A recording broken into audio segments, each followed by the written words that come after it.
저희는 25개 청년 시민단체들과 협력을 하고 있고요. 청년이 묻다, 청년에게 답하다라는 모토 아래 2030 청년들과 각기에 갇힌 실무자들의 연합을 통해 청년의 삶을 실질적이고 장기적으로 개선시키는 소통의 플랫폼입니다.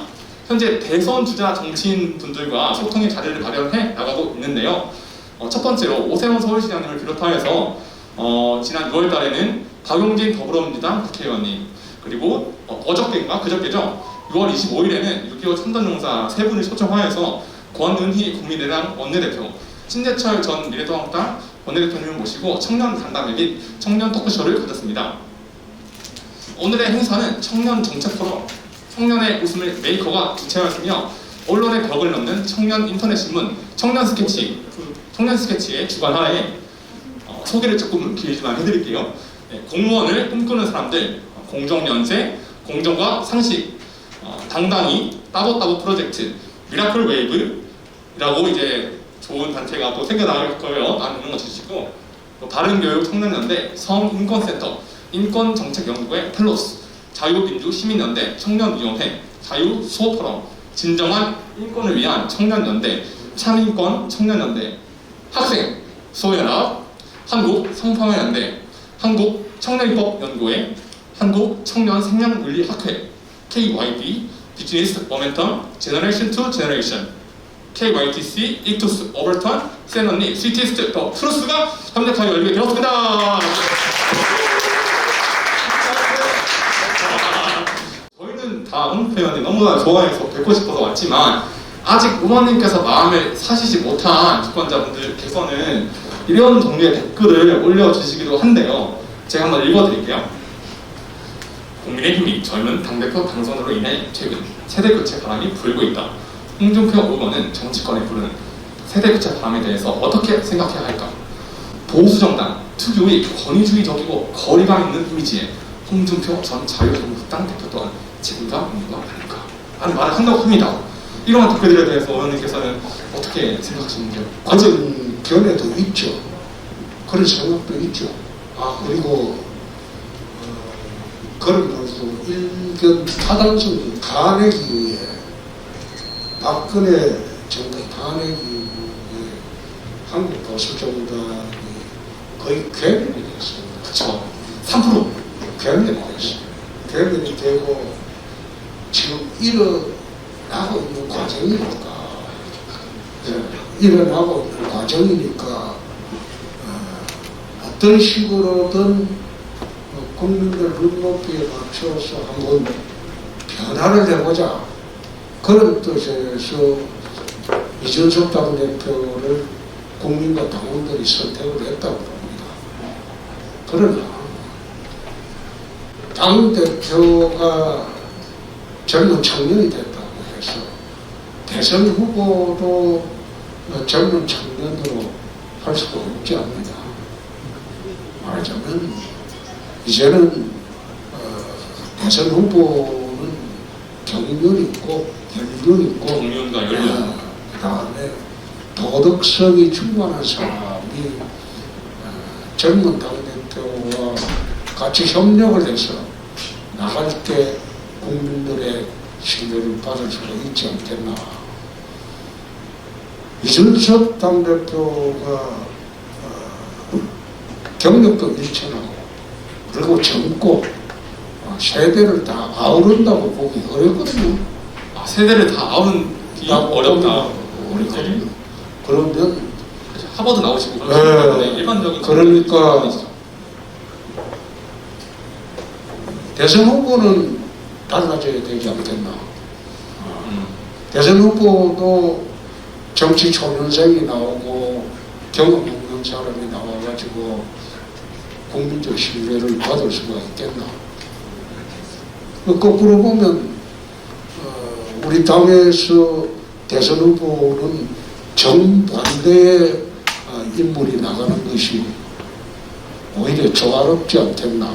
국민들로부터 더 신뢰를 받지 않겠나. 그런 생각도 해봅니다. 네. 젊은 친구들이 그걸 많이 하는데 둘 중에 차악을 선택하는 거예요. 예를 들어서 빈털털이 20대로 돌아가기, 아니면 부유한 60대로 살기. 두 개 다 사실 그렇게 막 좋진 않은 거잖아요. 하나 뭐 빈털털이 20대, 부유한 노인, 이런 거를 연습을 해요. 난 빈털털이 20대가 좋겠다. 박수 한번 드립니다.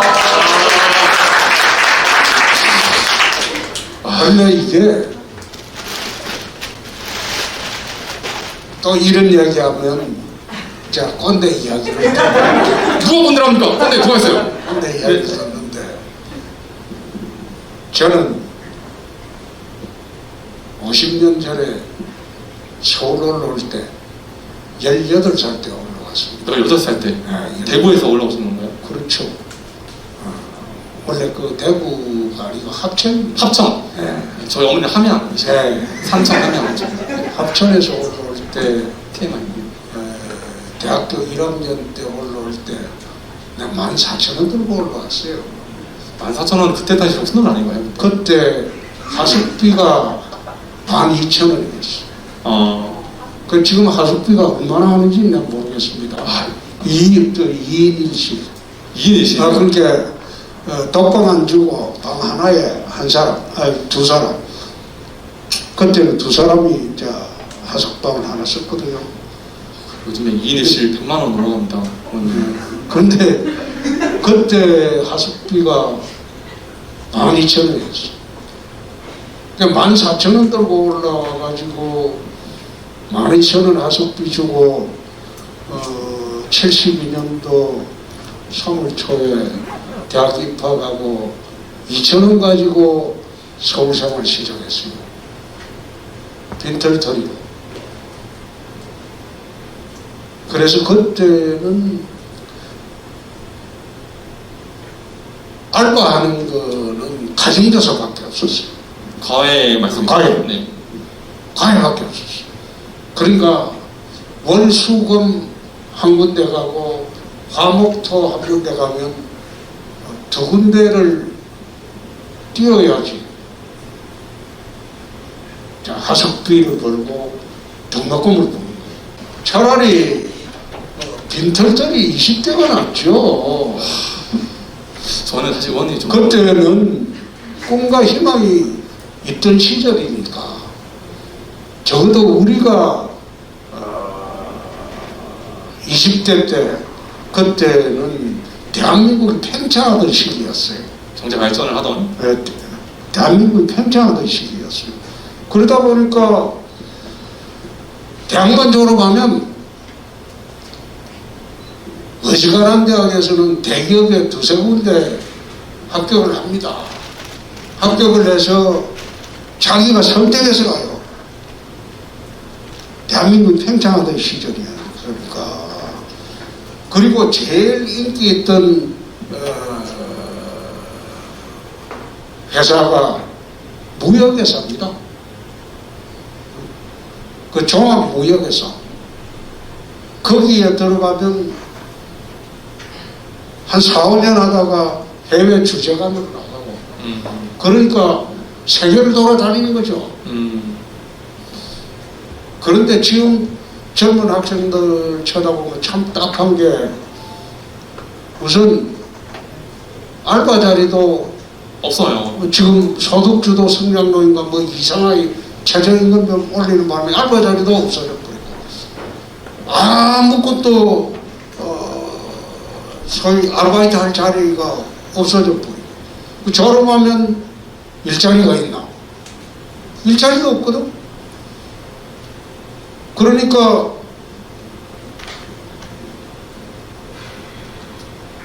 꿈은 있는데 현실이 어떻게 그걸 반영을 못 해주니까 젊은이들이 꿈도 없고 희망도 없고 미래도 없고 그냥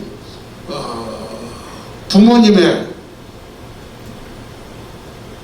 그냥 캥거루족이라고 하죠. 그 부모님의 얹혀 사는 거. 등골 브레이크라는 네. 것도 많이 있습니다. 그러니까 시대를 잘못 만났죠.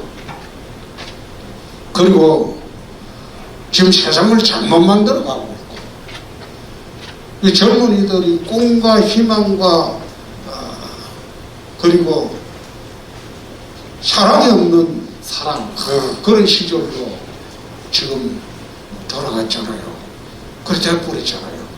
그러니까 보니까 우리가 보기는 딱하죠. 왜 이런 세상이 되었나. 참 딱하죠. 그래서 아까 물을 때 빈털털이라도 20대 돌아가면 그게 훨씬 좋겠다. 새롭게 시작할 수 있으니까. 네. 예. 사실은 이건 연습 게임이었었어요. 연습 게임이었고 질문이 몇 개 있었는데 그런 것도 있어요. 그 10조 딜 있는 국민의힘, 10조 당비가 있는 더불어민주당, 둘 중 하나를 꼭 가야 된다면 10조의 빚을 지고 있는 국민의힘과 10조의 당비가 있는 더불어민주당. 나는 빛이 있어도 야, 박수 주죠. 역시 날카로운 토론회 시간이 진행되어질 건데요. 저희가 네 분의 패널을 모셨습니다. 네, 먼저 공무원을 꿈꾸는 사람들의 김성규 대표님. 네, 자기소개 잠깐 해주시죠. 네, 안녕하십니까, 원님. 예, 저는 이제 공무원 취준생 그리고 이제 공기업, 대기업까지 지금 다 하고 있는데요. 이 취준생 4만 명의 회원과 이제 함께하고 있는 이제 공공사 취업나라 공공사 대표 김성규라고 합니다. 그리고 현재로는 이제 산업부 기자로 활동을 하고 있습니다. 네, 좋습니다. 네, 소영님. 네, 안녕하세요. 저는 이제 저희 단체가 출범식이 4일 남은 관계로 많이 조금, 바뀌었어요. 조금 조심성을 좀 요구하셔가지고 일단 저희 단체 명은 일단은 비밀로 네, 커트해주세요. 남겨두고요. 일단 저희 단체를 소개하자면 저희 단체는 이제 변호사, 의사, 그리고 각종 교수분들, 전문가분들 중에서 젊은 청년분들로 구성된 단체입니다. 그래서 입법에 건의를 하기도 하고 또 청년들과 그런 입법 스쿨을 하여서 청년들의 이야기를 직접 당에 전달하는 그런 가교 역할을 하게 될 저희 단체입니다. 저는 이효령이고요. 만나서 반갑습니다. 네. 사실 효령님 같은 경우에는 조국 집회할 때 좀 그때부터 알게 됐어요. 같이 집회 많이 하시고 그랬었는데 하여튼 그때부터 나라 사랑하는 마음이 투철하였습니다. 다음으로는 너무 빛이 빛화라 어떤 분이시죠? 네, 안녕하십니까. 저는 인원고등학교 학생수연합에서 이제 출발한 전국학생수연합 대표 김화랑이라고 합니다.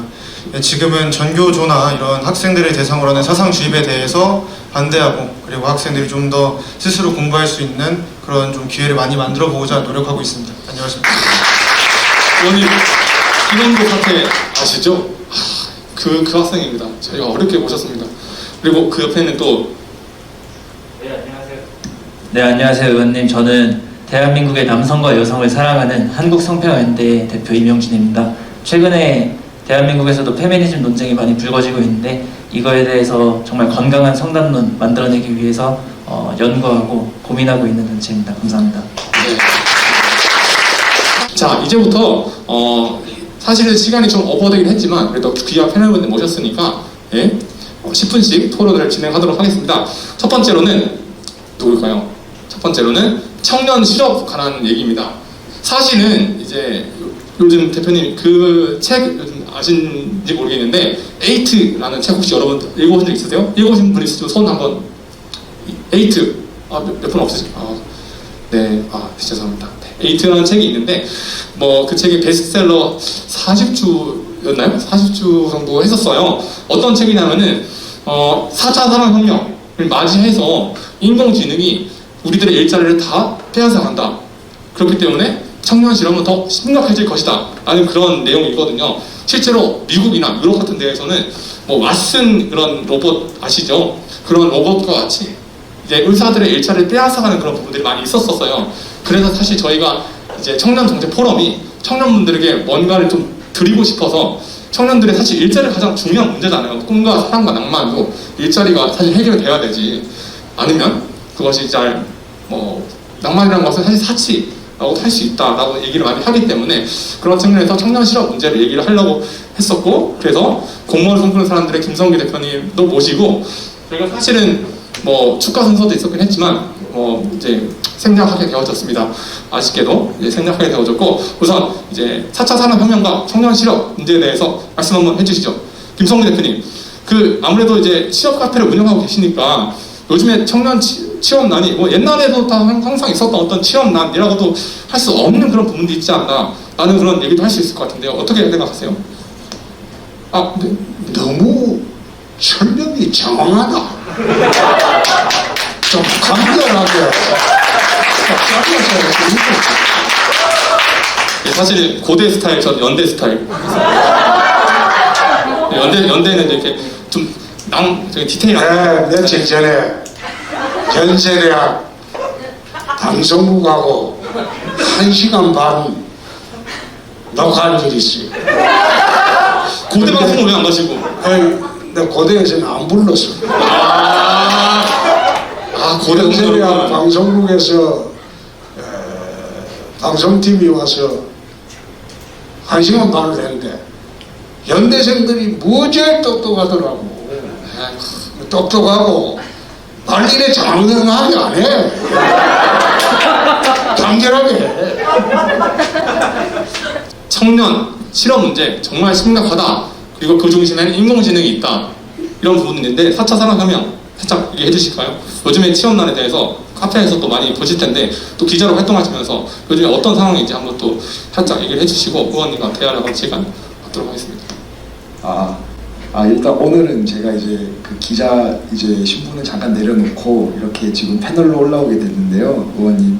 사실 제가 이제 4만 명의 회원과 이제 함께 이제 취업에 대해서 논하고 제가 또 컨설팅을 하면서 이제 사업을 했었는데, 지금 근 한 3년 전부터 원래는 이제 알바자리까지는 있었습니다. 알바자리까지는 있었고, 그 알바자리 통해서 이제 밥 벌어먹고 살 수는 있었고, 그래도 적어도 취미생활 할 수 있었고, 뭐 해외여행은 조금 힘들어도 그리고 기타 등등 이제 본인이 원하는 이제 그러니까 소소한 어떤 그러한 것들을 워라밸을 누릴 수가 있었는데, 지금은 알바 자리조차가 없어졌습니다. 그러니까 지금 적자를 감수하면서 제가 이제 한 기업 수십 곳에 들어가고 있는 산업부 기자로 활동을 하고 있는데요. 지금 이제 대표적으로 유통업계에 있는 쿠팡 정도의 기업을 제외하면, 쿠팡도 지금 적자를 감수하고 그러고 지금 어떻게 공격적인 마케팅을 하고 있는 거죠. 쿠팡 정도를 제외하고서는 지금 인력을 어떻게 고용할 수 있고 고용 창출할 수 있는 기업이 없습니다. 그러니까 고로 지금 쿠팡 상하차, 쿠팡 플렉스 같은 이제 그 배송 외에는 청년들이 당장 어떻게 알바가 없습니다. 아르바이트가 없습니다. 키오스크라고 아시죠, 대표님? 키오스크라고 그것도 인공지능인데 주문을 자기가 하는 거예요. 그런 것들 때문에 알바 자리도 안 해가지고 있죠. 그래서 이제 지금 알바 자리까지 없어지게 된 이유는 최저임금을 급격히 올렸습니다. 원래 자영업이나 소기업들은 최저임금이 급속히 오르면 사람을 채용하지 않습니다. 이제는 집에 있는 가족들이 나와서 같이 일하는 구조가 되어버립니다. 외부 알바가 없어져요.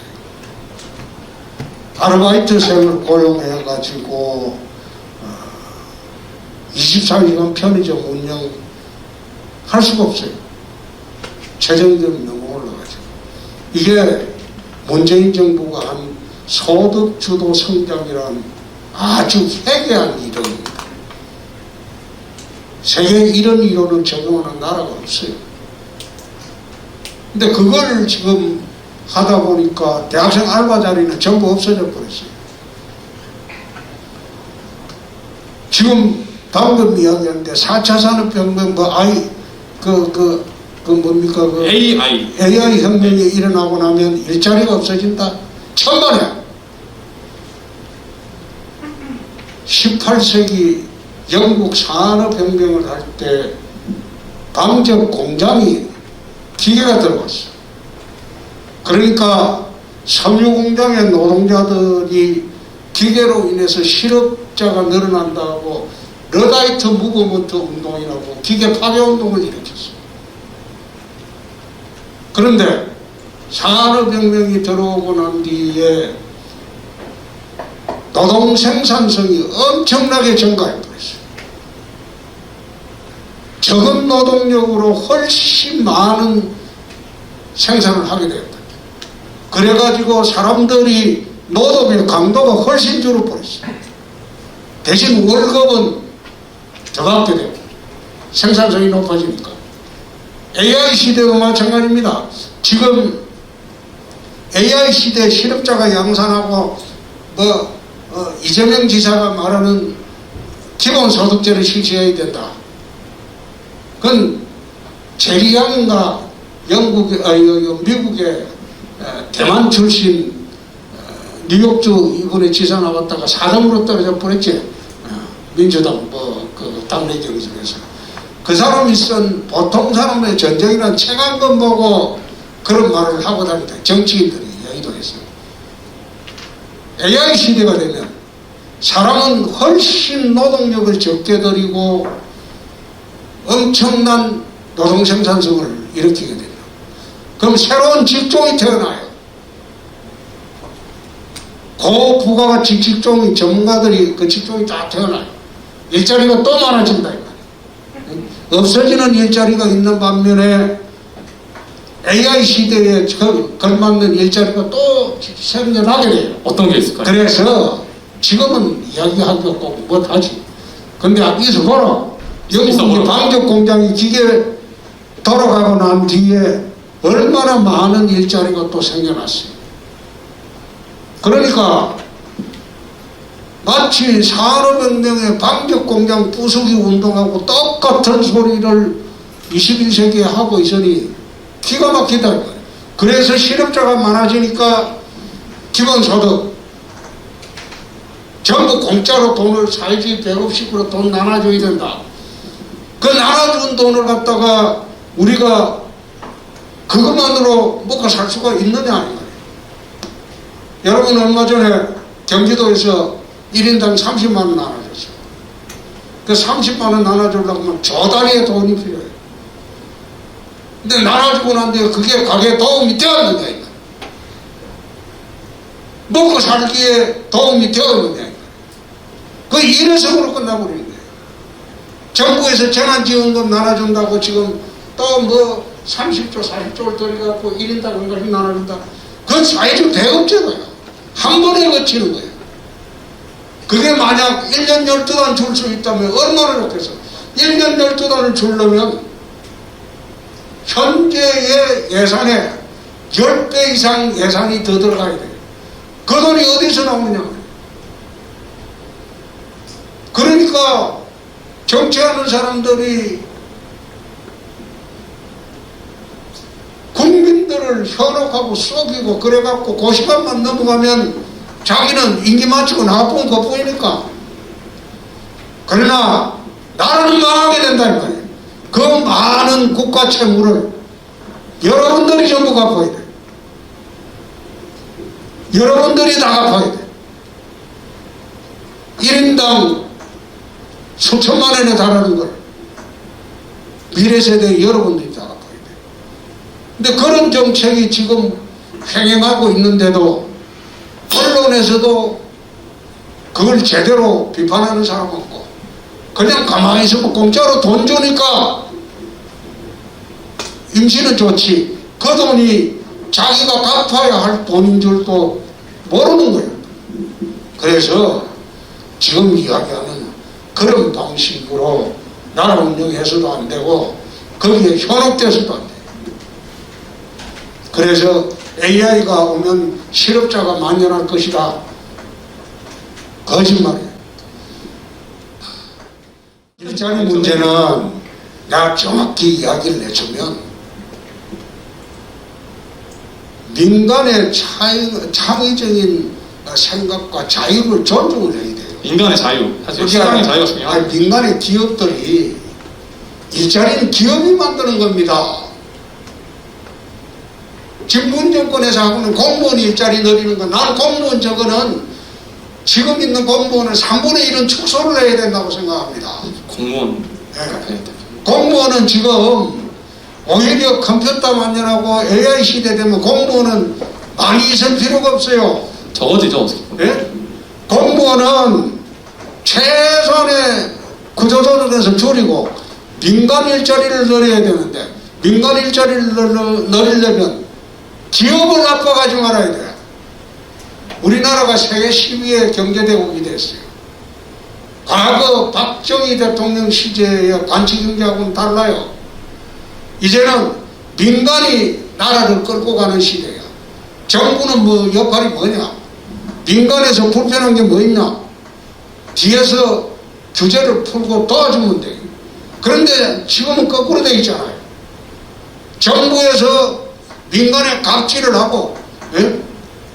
그렇다면 재벌 돈 뜯어내고, 그리고 기업에 돈 뜯어내고, 부동산 폭등시켜가지고, 부동산 세금 뜯어내고, 이게 정부의 역할이 아니다, 이 말이에요. 맞습니다. 지금 거꾸로 돼 있다, 이 말이에요. 그래가지고, 민간에서 일자리가 많이 늘어나야지, 노량진 지금 공무원, 국어공무원 시험 보려고 노량진에서 재수하고 있는 사람 참 이 나라가 불행해지는 거예요. 우리 때는 국어공무원을 대학 졸업한 사람은 국어공무원 안 갔습니다. 국어공무원은 고등학교 졸업하고 대학 진학을 포기하거나 안 간 사람 중에서 국어공무원으로 들어갔어요. 근데 지금 서울대학 나와도 국어공무원 들어가려고 하잖아요. 나라가 불행해지고 민간으로 세계로 젊은이들이 진출하는 그런 나라 시스템을 만들고 구조 시스템을 만들고, 에? 공무원의 일자리라는 건 나는 AI 시대 되면 공무원, 현재 공무원의 3분의 1은 줄여야 된다고 생각해요. 필요 없어요. 외국엔 그렇게 되고 있습니다. 그래 줄여야 돼. 공무원을 줄고 민간의 일자리를 많이 늘려야 되는데 지금 정부가 가는 5년 동안 정책이 정반대로 갔다 이 말이에요. 그러니까 민간의 일자리가 없어지니까 가장 안정적인 공무원 가려고 서울대학 나오고 뭐 연세대학 나오고 뭐 인류대학 나오더라도 그 한번 매달려 보려고 하는 게 얼마나 딱한 나라가 됐나 이거예요. 맞습니다. 그래서 그런 거를 젊은이들이 꿈과 희망을 펼칠 수 있는 그런 나라 만들려면 일자리를 많이 만들어줘야 되는데 일자리 만드는 건 민간이 만드는 건데 민간의 일자리를 못 만들게 해놓고 맨날 하는 소리 뭐야? 정규직 비정규직을 차별하세요. 정부에서 강압을 하잖아요. 예? 정규직 비정규직이 왜 생겨났겠어요? 차별 없애라고 하죠 요즘에. 예? 왜 생겨났겠어요? 원인을 생각해 본 일이 있느냐 이거. 우리나라는 세계에서 가장 해고를 하기 힘든 나라입니다. 고정 노동 비용이라고 하죠 그것들. 그러니까 해고가 안 된다 이 말이에요. 노조가 워낙 세기 때문에. 그런데 기업에서 정규직 뽑으면 해고를 못 하는데 이거는 이제 일 못하면 쫓아내야 되는데 해고를 못 하니까 정규직을 안 뽑는다 이 말이에요.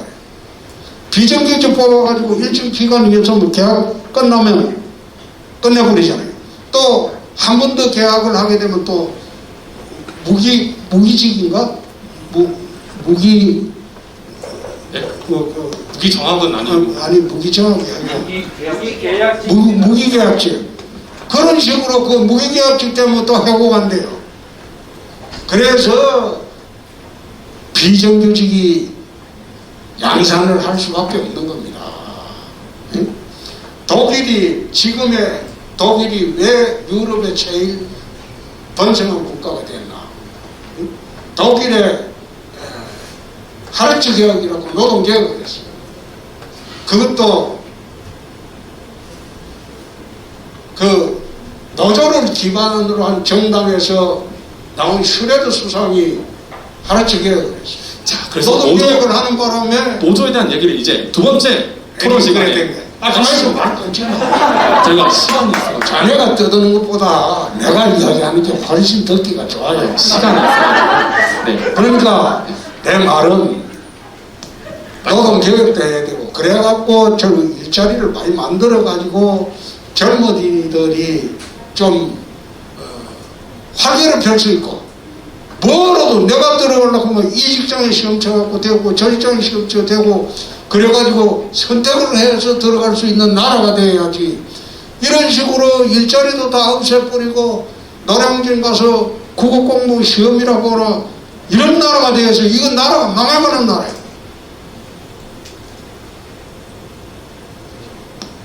네. 그래서 짧게 외우세요. RPA 테스팅, RPA 테스팅. AI 시대의 새로운 일자리입니다. 다음 두 번째, 노조 순서. 외우세요. RPA 테스팅. 두 번째, 노조에 대해서 얘기해 주시겠어요? 의원님, 그래서 제가 이제 카페명을 그 대기업 꿈꾸는 사람들로 바꾸려고, 대꿈사. 예, 대꿈사로 다음 달에 바꾸려고 예정 중이었습니다. 대꿈사로 공꿈사가 아니라 공무원 꿈꾸는 사람들이 아니라 대기업 꿈꾸는 사람들로 바꾸려고 했대요. 안 그래도. 네, 대꿈사로. 네. 그래서 노조 문제 얘기해 주시죠. 차별 얘기도 아, 네, 했는데. 의원님, 저 궁금한 점이 있었는데요. 저는 의원님께서 경남도지사 시절에 이제 진주의료원 사태 기억하시죠? 그래서 그때 노조와의 큰 전쟁에서 큰 성과를 이루셨고 그때 굉장한 지지율을 받으셨어요. 그래서 단숨에 대권주자로까지 성장하셨다고 말씀하시는 분들도 계십니다. 그래서 저는 노조 관련해서 의원님께서 굉장히 전문적으로 대답해 주실 것 같아서 노조 관련 질문을 가져왔는데요. 이제 노조와 민노총의 문제는 2030 청년들에게도 굉장히 위협적인 문제가 되었습니다. 최근 기사에 따르면 현대차와 기아 노조에서 정년을 64세, 65세로 연장해달라. 그리고 주 52제도 모자라서 주 35시간제로 바꿔달라라고 요구를 했습니다. 그러면서 이와 더불어 개정된 노조법에서 당장 7월 6일부터 해당 기업의 노동자가 아니어도 실업자와 해고자들이 노조에 가입할 수 있도록 법안이 개정이 되었습니다. 그래서 이로 인해서 노조의 힘이 점점 더 커졌다고 볼 수 있겠죠. 그래서 아까 말씀하셨듯이 해고에 대한 유연성이 굉장히 기업의 입장에서는 현저히 저하되었고 그로 인해서 저희 청년들은 일자리를 전혀 구하지 못하는 실정이 되었습니다. 기업에서도 뽑고 싶어도 뽑지 못하고 있어요. 그래서 노조법과 더불어서 차별금지법도 저희 청년들의 일자리를 막고 있는데 저는 의원님께 묻고 싶습니다. 이 개정된 노조법 그리고 차별금지법에 대해서 의원님은 어떻게 생각하시나요? 해고를 못하게 하는 차별금지법. 저 노조법이라는 것은 그렇습니다. 강성 노조가 덕시하는 나라는 제조업을 할 수가 없습니다. 그리스를 왜 망했냐? 그리스는 노조가 아주 셉니다. 그래서 그리스는 제조업이 없어요. 그리스에 있는 것은 관광산업과 그리고 해운 산업인데 그 해운도 조선소가 없어요. 그냥 배를 임차에 와가지고 해운하는 그런 산업밖에 없어요. 그러니까 그리스는 일자리가 어디 있냐? 공무원밖에 없어요. 한 사람이 할 수 있는 일을 4사람, 5사람이 합니다. 공무원 정원금 물려. 그리고 공무원들이 퇴직을 하게 되면 연금을 95%를 줘요. 죽을 때까지. 그렇게 하다 보니까 공무원이 많은 사회는 어떤 사회인가 하면 국민 세금을 나누어 먹는 사회. 국민 세금을 갖다가 적게 투입해서 부가가치를 많이 만들어서 국민 전체에 배불리 먹게 하는 사회가 아니고 공무원이 많다는 사회는 그럼 국민 세금을 서로 나눠 먹는 구조의 사회. 이거 망하는 사회예요. 그래서 그리스가 망해버렸어요. 그리스는 앞으로 정상으로 돌아오려고 하면 앞으로도 30년 이상 정상으로 못 돌아옵니다. 노조가 왜 그러냐? 대한민국의 노조 결성률이 10억 10한 2, 3% 정도 됩니다. 전국 직장마다 노조가 결성된 게 한 10한 2, 3% 정도 되고, 그 중에서 강성노조, 기종노조라고 하면 한 5% 정도 돼요. 뭐 KT라든지 큰 대기업 그 노조는 현대자동차, 그거는 뭐 오너도 손 못 대는 그런 노조가 되어버렸죠. 돈도 많아요. 노조비가 워낙 많이 걷어가지고 파업에 딱 시작하면 노조에서 파업 끝날 때까지 먹고 살 거 다 줘요. 파업비가 별도로 있어가지고. 그만큼이나 그 사람들의 카르텔이 굉장합니다. 노조 3법 방지법 만드셨잖아요. 그래서 그 노조가 그 카르텔을 이용해서 자기들 이익만을 위해서 하거든요. 노조 있는 단체 협약을 보면 노조원이 퇴직하면 자기 아들이 우선 채용권을 갖고 있어요. 노조원의 아들, 세습제죠. 그런 식으로 노조를 만들어 가지고 자기들의 이익만을 위해서 하거든요. 광화문에서 민주노총 한번 시위해 보세요.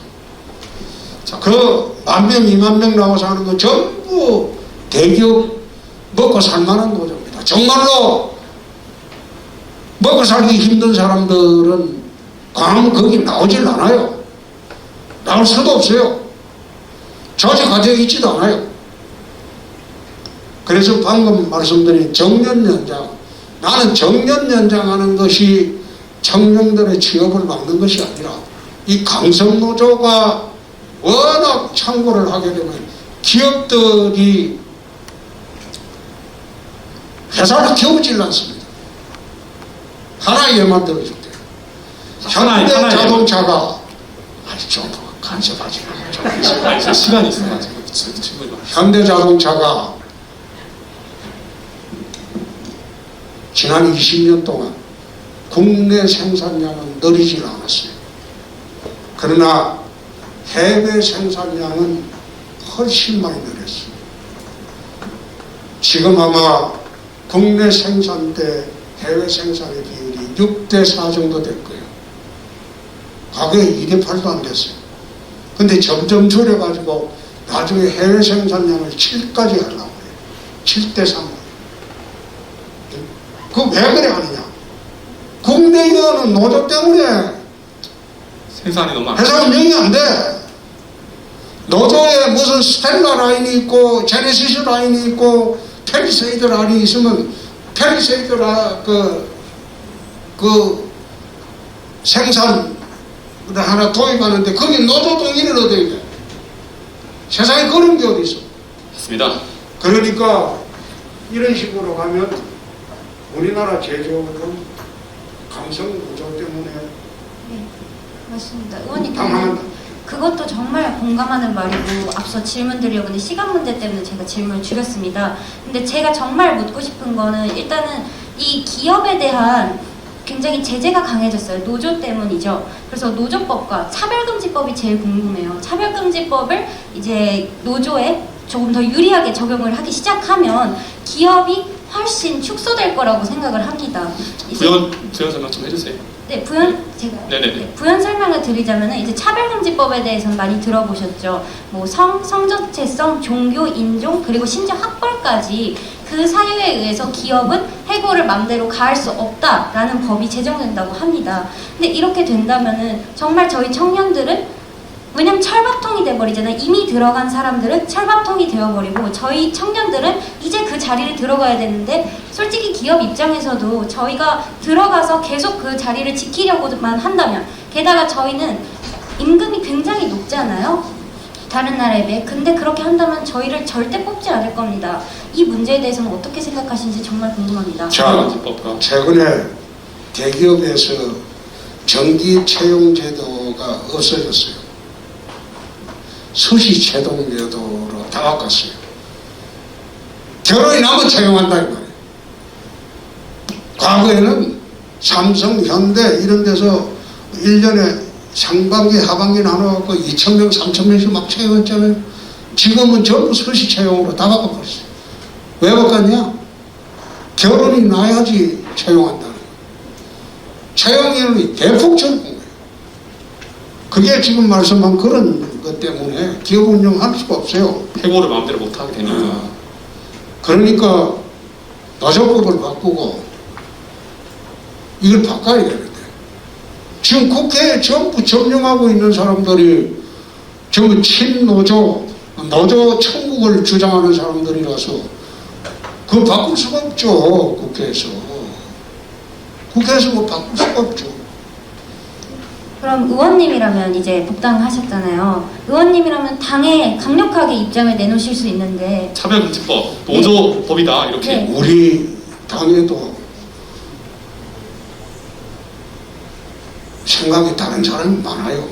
생각이 가장 그래도 강한 사람이지 않습니까? 저희는 의원님을 믿고 있습니다. 그리고 그 의원들이 좋은 게 좋다는 식으로 이건 엄청 나쁜 거. 국회를 하고 다 국회의원 활동을 하고 있기 때문에 네 같이 하자 이래 강요할 수도 없어요. 저희가 같이 가드리겠습니다. 근데 그게 아까도 이야기했듯이 대한민국 청년들, 차세대들의 꿈, 희망, 사랑, 열정 이걸 다 빼앗아가 버리는 거예요. 그래서 세상이 이상해졌다는 거예요. 그래서 이 세상을 어떤 식으로든 바꿔야 되는데 지금 앉아서 그걸 바꿀 의지나 있고 뭐 이야기를 하려고 하다 보면 제대로 알아먹는 사람도 없고 그러니 답답하지. 의원님 근데 저희는 이 자리에 모인 이유는 의원님께 묻고 싶은 것도 있지만 요청드리고 싶은 바도 있기에 이 자리에 했습니다. 그래서 의원님께서 차별금지법에 대한 입장을 말씀을 해주시면은 저희가 난 차별금지법 그것도 반대를 하는 게 그 반대를 하는 게 우리나라 헌법 구조에 평등의 원칙이 천명이 되어 있습니다. 헌법 구조에 평등의 원칙이 천명이 되어 있는데 그것만 있으면 됐지 뭘 그걸 갖다가 온갖 군데 다 차별금지 헌법 구조에 평등의 원칙이 있잖아요. 그만해라 이거 아닙니까? 헌법 구조에 그게 선언이 되어 있는데 그걸 갖다가 차별이냐 아니냐 그걸 갖다가 법원에서 판결로 해보면 되는 것이지 그걸 왜 온갖 분야에 다 차별금지 이래가지고 맞습니다. 그래 하느냐 난 그거 참 이상하다. 막상 늦어.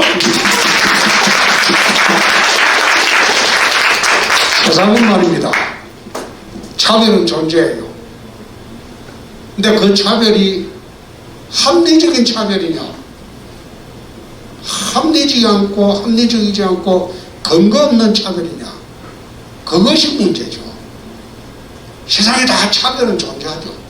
사람은 능력에 따라서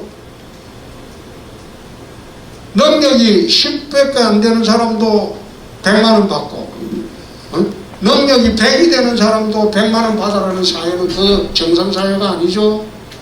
아니죠. 그래서 차별 문제가 헌법상 나와 있는 헌법 구조의 평등의 원칙 그것만 하면 충분하다. 그 외에 온갖 군데다가 차별하지 말라고 강요하는 것은 옳지 않다. 자, 빨리 하겠습니다. 그 전교조 하면 이제 사실 노조의 머릿격입니다. 생각을 하고 기획을 하는 그런 머리급이고 그리고 전교조들이 하는 게 또 교육입니다. 교육인데 최근에 혹시 보성고 사태라고 혹시 들어보셨나요, 의원님? 보성고는 뭐라? 인원고 사태는 네, 사실 보성고랑 인원고랑 좀 비슷한 맥락인데요. 보성고 같은 경우에는 교사가 이제 연극, 이제 뭐 차별과 뭐 방관자와 가해자, 그러니까 가해자와 피해자와 방관자를 설정해서 연극을 해라라고 했던 수행평가에서 학생들이 이 교사가 원하는 가해자와 원하는 피해자가 나오지 않았다는 이유만으로 학생들에게 난 이거 수행평가로 인정해줄 수가 없고 만약에 이렇게 하면은 생기부에 그 어떻게 적힐지 모르고 너한테 도움 안 된다 라면서 학생에게 본인이 원하는 시각으로만 이 수행평가를 하게끔 이렇게 강요를 한 것이고요. 그래서 저는 사실 인원고 같은 경우에도 이런 페미니즘 문제로 맨 처음에 시작이 됐었습니다. 그래서 뭐 간단하게 말씀드리자면 2019년에는 인원고가 있었고 2021년에는 지금 보선고 사태가 일어났는데 현재 이 보선고 관련해서도 인원고 관련해서도 이런 정치교사들, 학생들에게 사사회 강요하는 정치교사들 자체가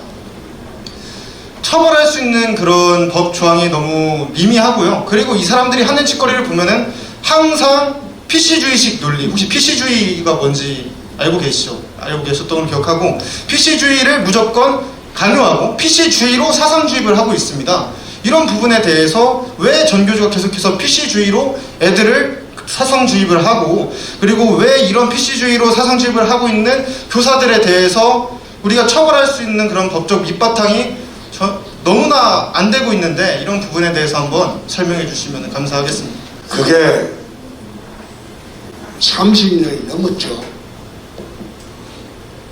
이탈리아의 안토니오 그람시라는 좌파 운동가가 있어요. 그람시가 쓴 책을 보면 사회 변혁을 위해서 각 분야별로 침투를 해서 진지전을 구축을 해라. 그 진지전입니다. 그래서 교육 분야는 정교조가 시작을 했고, 또 노동 분야는 민주노총이 했고, 뭐 언론은 언론노조가 했고, 각 사회의 각 분야마다 진지전을 구축을 하게 됩니다. 그게 30년 전입니다. 30년 동안 이렇게 놓은 그 업적이 지금의 정교조입니다. 교육원장을 완전히 장악을 다 했죠.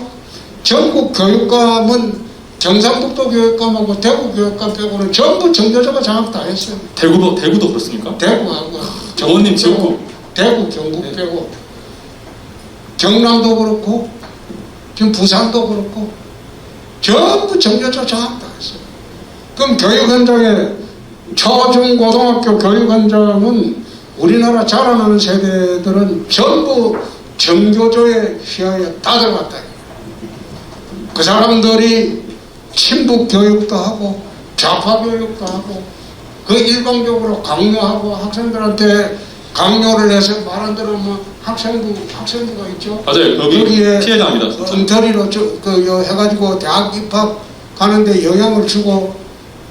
그래서 내가 지난번에 탄핵 대선 때 대학 입학할 때는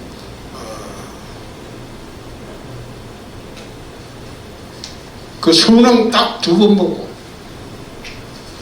2번 본 중에 잘 본 성적만으로 100% 대학 가기로 하자. 학생부 철폐한다. 그리고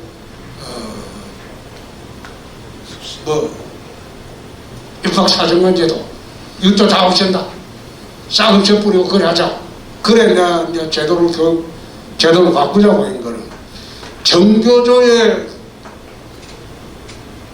말하자면 현장 압박으로부터 학생들을 왜곡시켜가지고 따르지 않을 수밖에 없는 상황으로부터 해방시켜주기 위해서 내가 입학 대입제도를 개편하자.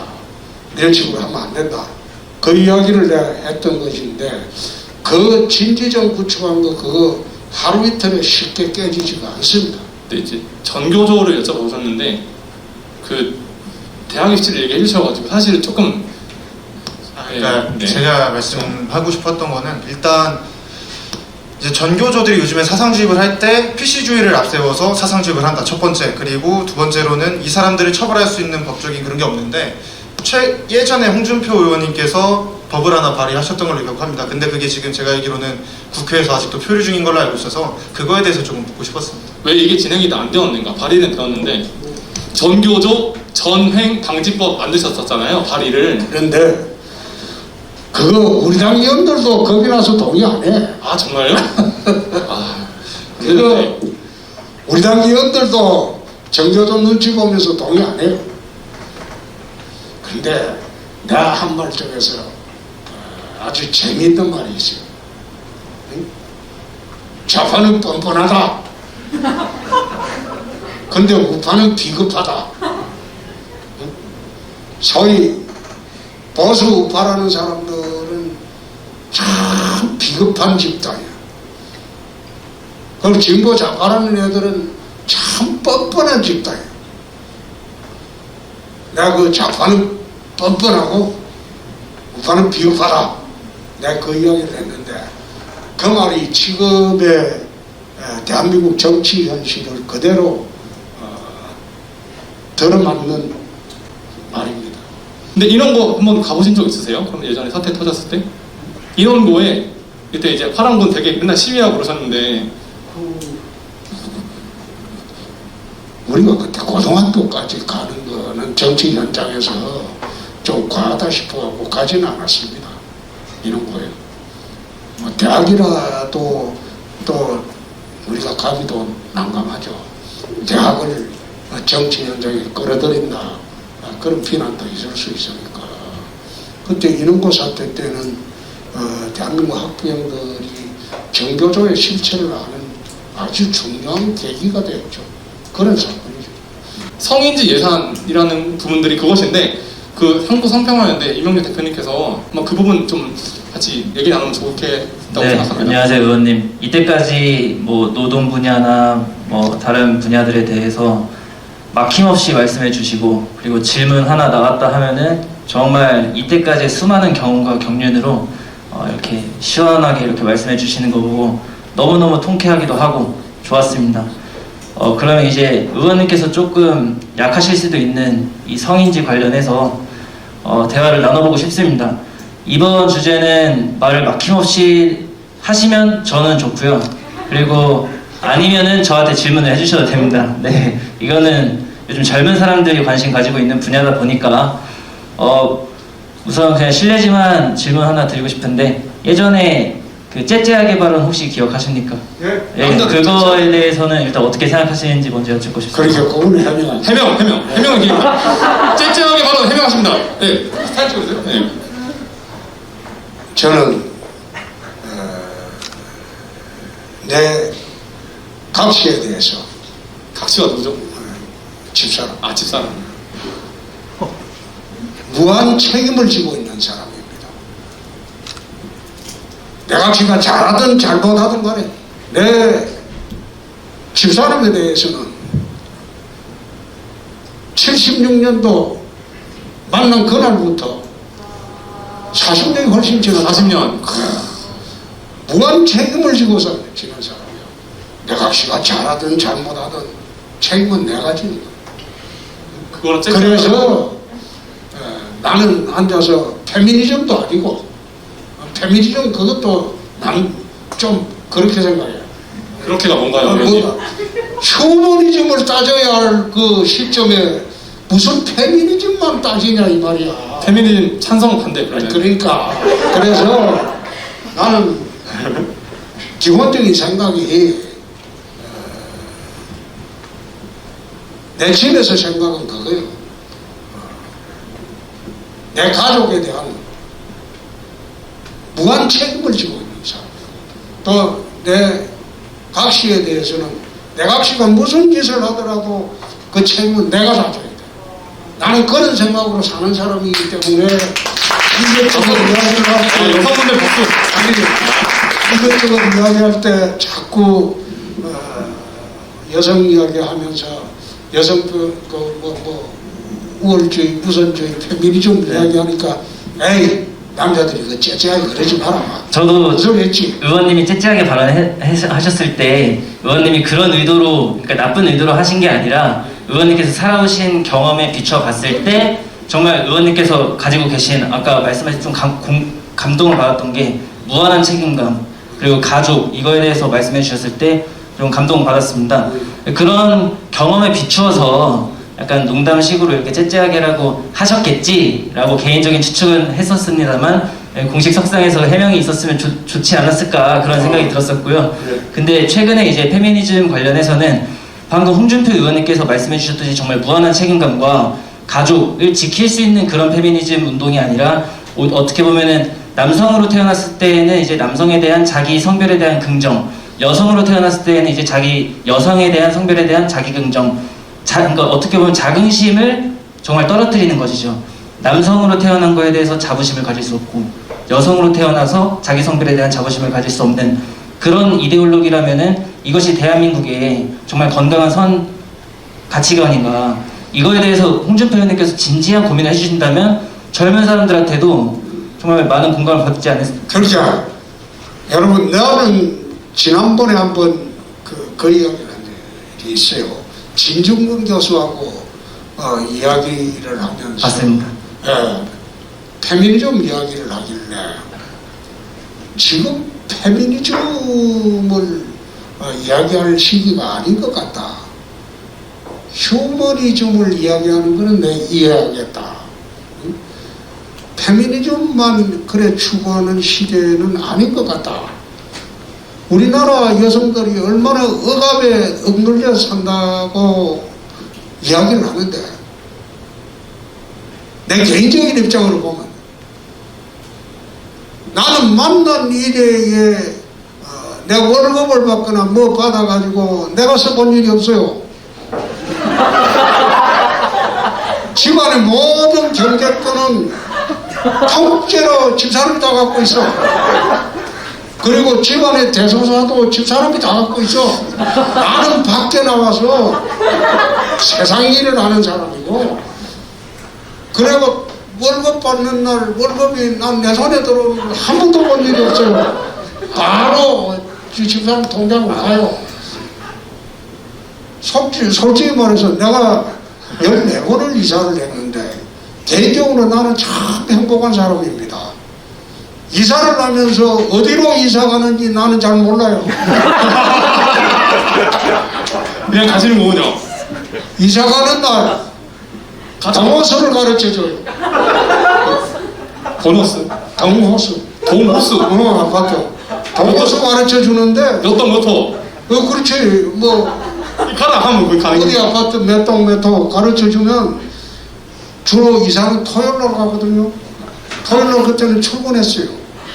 출근해서 일하다가 밤 9시쯤 돼서 내 새로 이사간 집 찾아가는 거예요. 찾아가면 이제 그때 이사 다 해놓고 짜장면 먹는 시간. 그 나는 그런 방면에서 참 행복하다고 생각해요. 모든 걸 갖다가 가사 대리권을 집사람한테 다 줘버렸으니까, 뭐 전부 다 줘버렸으니까, 그게 이제 법률로 말하면 가사 대리권이라고 합니다. 그 모든 권한을 다 줘버렸으니까.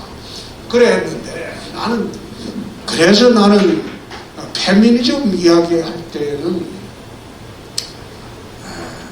아직도 잘 납득이 안 되죠. 그리고 최근에 이제 대법원에서 성인지 감수성이라고 판결 내린 거, 그거는 나는 법률가 입장에서는 와, 정말 잘못된 판결이다. 성인지 감수성 문제 있다. 그 성인지 감수성이라는 그 판결은 잘못됐다. 대법원에서. 군대 말씀이시죠? 군대 안 가게 된 거. 아니 성인지 감수성이란 말이 뭔가 하면 그 성범죄에 있어서 속된 말로 여자가 당했다고 하면 당한 것이다. 무고 이런 관련, 무고죄 관련된. 그런 식으로 이제 물론 그 여성의 일방적인 편을 드는 그 판결도 이해가 되긴 하지만은 그거는 좀 너무 나간 판결 아니냐. 그래 성인지 감수성이랑 그 판결을 처음 쓴 대법관이 우리 사법연수원 다닐 때 동기입니다. 고시 동기입니다. 그래서 내가 한 번 그랬지. 니는 판결 그래 했더라도 나는 그 선뜻 동의하면 근데 이거 판사님께 이렇게 연락하시면 조금 위험하신 거 아니에요? 판사님께 이렇게 연락하시면 조금 괜찮다고 하십니다. 네, 괜찮다고 하시고. 그거 마지막으로 그러면 퀴즈, 이제 패널 토론회 퀴즈 하나 하고 넘어갈게요. 자, 의원님께서 이제 산업 중소벤처기업 기술부로가 되잖아요. 상임위원회가. 그 전에 계셨던 위원회가 국방위원회 있으시잖아요. 맞죠? 국방위원회에서 계셨으니까 잘 아실 것 같습니다. 국방 예산이 한 해 몇 조입니까? 말씀 한번 해주시죠. 국방 예산이 제가 알기로 50조 가량이잖아요. 그러면 여기서 퀴즈. 국가 장학금 예산은 몇 조일까요? 국가 장학금, 대학생 장학금 받는 거 우리 MB 대통령께서 만드신 국가 장학금 그 예산이 몇 조일까요? 1번 3조, 2번 10조. 1번. 잘 모르는데. 잘 모르서 처음 들으세요? 처음 들어. 저희는 대학생들은 국가 장학금을 받아야지 그 사실 등록금이 다 될 수 있어요. 요즘에 안 받는 사람 거의 없을 것 같아요. 근데 국가 장학금, 청년들에게 주는 장학금이 예산이 3조예요. 국방 예산은 50조? 50조죠? 50조 아니에요? 그 정도. 46조죠. 그럼 여기서 정말 진짜 퀴즈. 성인지 예산은 얼마일까요? 그거 한 32조 될 걸? 34조 가량인 걸로 35조, 작년에 31조, 올해 39조입니다. 정부 각 부처에 전부 숨어있는 배치된 성인지 이상한 예산이죠. 정부 총합해서 한 32조 정도 될 거예요. 그러면 의원님께서는 이 마지막 질문을 하고 이제 랜덤 질문으로 넘어갈까요? 우리 대학생들을 위해서 청년들 장학금 많이 받게 성인지 예산 좀 줄이겠다 얘기해 주시겠습니까? 장학금 예산 더 늘리고 성인 예산 줄이고. 나는 18대 때 이런 법안을 낸 일이 있어요. 부모 소득 격차에 따라서 대학 등록금을 차등 지급하자.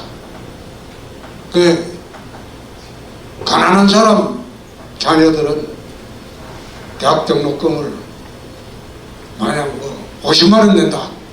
이건 좀 부담되죠. 부자 되는 사람들은 1,000만 원이란데. 말하자면 소득 기준별로 대학 등록금 차등 내는 그런 제도를 한번 채택해 보자. 그 법안을 낸 일이 있어요.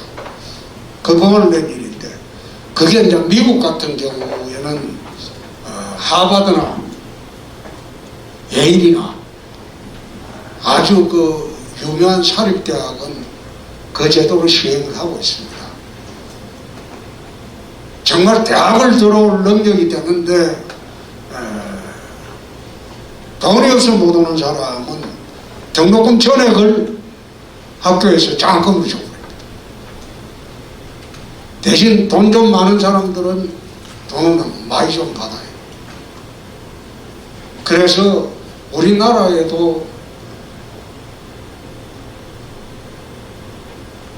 소득별, 부모 소득별로 차등 등록금 제도를 한번 시행해 보자. 그 법을 제출한 일이 있거든. 그 제출했는데 통과가 안 됐나요? 통과 안 됐어요. 통과 안 됐는데 좋은 법 정말 많이 만드시고 계세요. 그걸 하자고 해도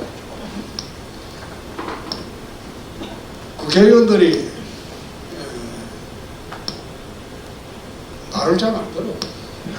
그만 국회 돌아가서 국가 장학금 내만 늘리겠다 한번 얘기 시원하게 해주십시오. 국가장학금 늘리는 이거 제도는 그게 참 바람직합니다. 박수 한번 쳐주십시오. 이거는 성인지 예산을 줄여서 돌리겠다 이런 뜻으로 하면 안 되고 그냥 국가장학금 제도를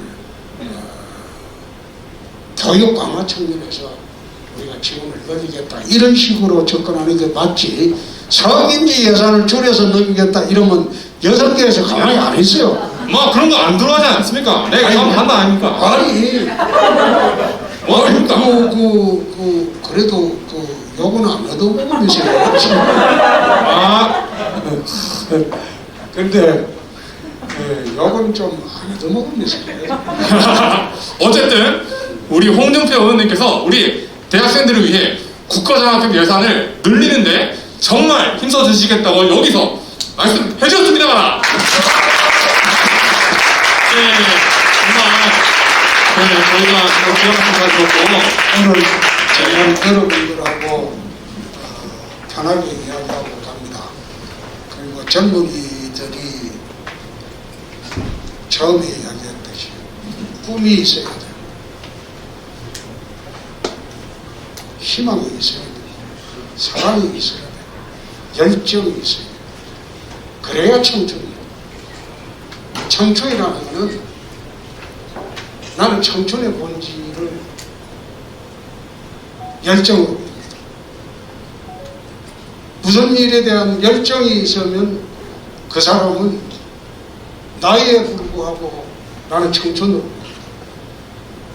나이가 아무리 젊어도 자기가 하는 일에 대한 열정이 없으면 그건 노인과 다른 거죠. 열심히 사시기 바랍니다. 감사합니다. 고맙습니다.